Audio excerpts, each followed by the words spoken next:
So, government. Personally, I've always had an interest in development, conflict resolution, and prevention. I wrote my senior thesis in college 2 years ago, went by fast, examining the 5 poorest countries in the world and what made them the way that they were. So the topic of development and why we couldn't seem to solve the global poverty was always fascinating to me. And when we decided that government would be one of the 3 actors that we were going to discuss, I obviously got very excited and insisted that I take that role. So I was definitely looking forward to examining what governments can and should do in order to maintain sustainable development. One of my responsibilities in the formulation of the framework was to outline and define good governance. As a result of researching this and courses I've taken in developing countries, emerging markets, IBE, I had access to a great deal of information that would become the base of my research. I had a kind of circular process of writing my paper because I kept coming back to the notion of good governance. I examined development organizations such as the World Bank, UN, Asian Development Bank, non-governmental organizations such as Transparency International, in order to see what they considered good governance practices. So the basic thing that grounded my research was what are the more basic and complex things that government must provide for itself, civil society, and the private sector in order to maintain sustainable development. Before I get into my responsibilities, I think it's important for me to note that in my paper and in my presentation, I stayed away from policy analysis, policy prescriptions, and from passing judgment on why some governments fulfill their responsibilities while others don't. The capacity and effectiveness of government varies throughout the world and depends on a number of complex and interrelated issues that, if I have to go into for any one of the responsibilities that I talk about, can maintain the thesis in itself. There are many different paths to development and many different policies that people debate upon on how to maintain economic growth, and I left that to Joseph Stiglitz. So these are my core responsibilities of government. The most basic is rule of law and security. Rule of law is perhaps the most important responsibility in every realm. Laws pervade every aspect of society, and they are laws are the means by which governments use their power to shape society and essentially make or break the substance and efficiency of a given country. Laws are also the mechanism by which government will provide all of the responsibilities that it must. Within the realm of security, besides the obvious, security for individuals, the police, and a relatively fair judicial system, I felt it was important for me to touch upon the responsibility to protect.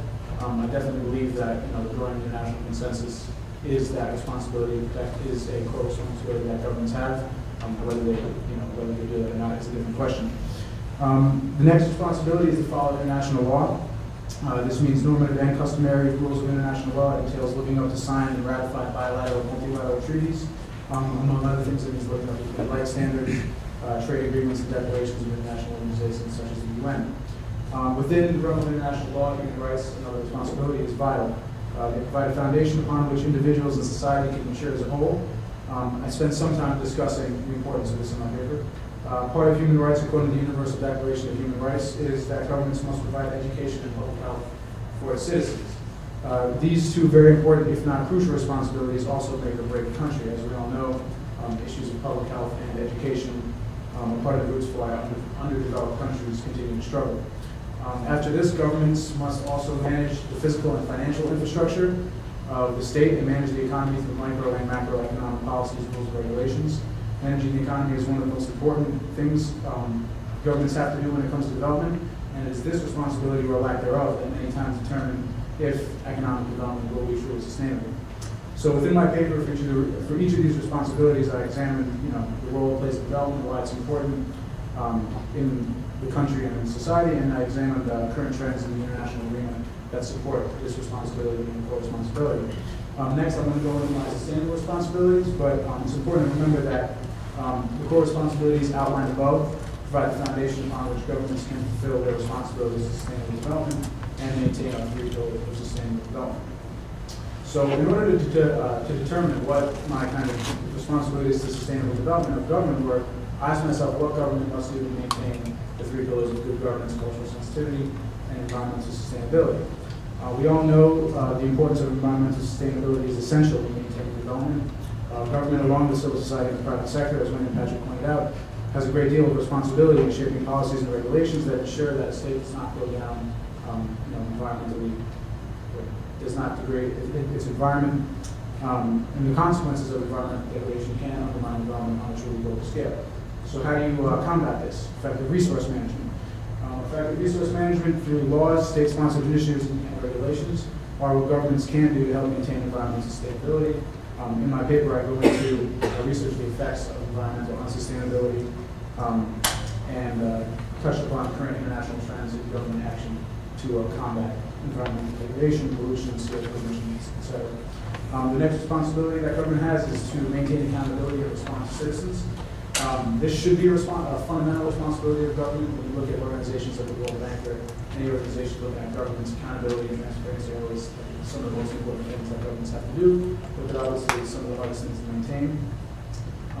Accountability has many variables and means many different things, which are relative to culture. However, I conclude that by providing the things that have as core responsibilities, such as education, public health, civil and political rights, the government is being accountable to its citizens. On top of accountability, government has to be transparent and it has to has to have an open discussion with civil society. This is where responsiveness to citizens comes in. As we all know, repressive governments, those that hinder free speech, civil and political rights, are some of the most resented governments around the world by their own people and by the international community.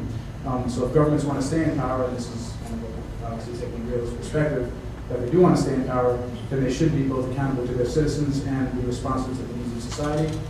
This also maintains cultural sensitivity because then governments are sensitive to and aware of the needs of their society. And lastly, we have maintaining an attractive investment climate. What's interesting about this is that all the things that we're talking about make up whether a country has an attractive investment climate or not. As Patrick talked about, the private sector is the driver for growth, and a good investment climate is essential if government wants economic development. So, what are some of the things that a government has to do to maintain an attractive investment climate?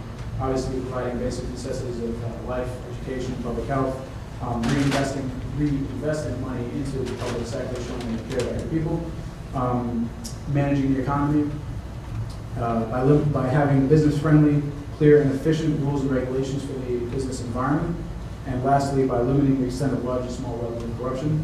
These are all aspects that I outlined in my paper, but I'll briefly pay some attention to corruption because, as Sophia's paper very well goes to point out, corruption undermines every aspect of development, whether it's social development, economic development, environmental development.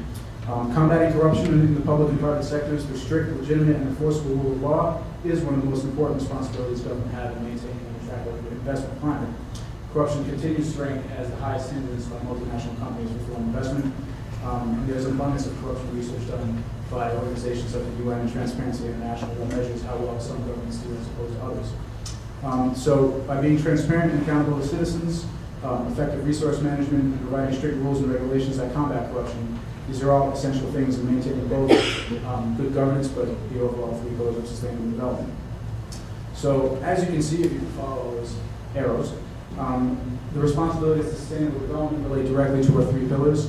For environmental sustainability, obviously government must practice both prudent natural resource management and also enact efficient rules, standards, and regulations for pollution with regards to public and private sector. To maintain cultural sensitivity, government must be accountable and responsive to people both inside and outside its borders. And lastly, by understanding and providing an attractive investment climate, government does show that it can practice good governance. As a pillar, good governance is an interesting one because it's always evolving.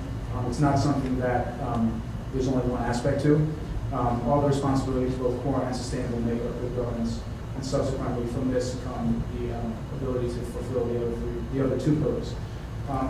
Alan Goodman, president of the International Institute for Education, former academic dean of Georgetown, when I interviewed him, I basically said, if you could solve one thing when it comes to all the major global issues, what would you do? And he said, you can boil everything down into one single issue, and that's transparent government by rule of law. If you can solve that, you can solve every major global issue.